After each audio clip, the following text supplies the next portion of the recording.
आणि म्हाळुंगेमध्ये घडलेली ही घटना नेमका कोणत्या कारणांमुळे घडली आणि का इतका टोकाचा प्रकार तिथे घडला सांगतोय आमचा प्रतिनिधी नाझीम मुल्ला।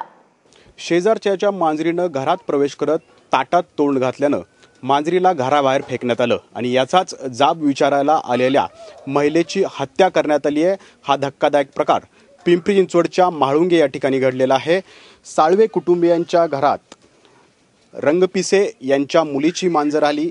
तिनं थेट साळवे कुटुंबियांच्या घरात काल रात्री जेवण सुरू असताना ताटात तोंड घातलं आणि याचा राग अनावर झाल्यामुळं या मांजरीला साळवे कुटुंबियांनी घराबाहेर फेकलं आणि रंगपिसे यांच्या मुलीनं हा प्रकार पाहिल्यानंतर त्यांनी त्यांच्या आईला आणि भावाला बोलवून घेतलं। त्यानंतर या ठिकाणी शाब्दिक चकमक झाली, परंतु या रागातच साळवे यांनी काही जणांना या ठिकाणी पाचारण केलं।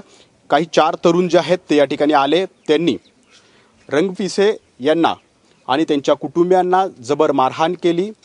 बांबू, प्लास्टिक पाईप आणि हातबुक्क्यांनी त्यांना जोरदार मारहाण केली। यामध्ये 3 गंभीर जखमी झाले, तर प्रभा रंगपिसे या ज्या आहेत त्यांना यामध्ये गंभीर स्वरूपाची मारहाण झाली। अगदी डोक्यात त्यांच्या बांबू देखील फोडण्यात आला, त्यामध्ये त्यांचा मृत्यू देखील झाला।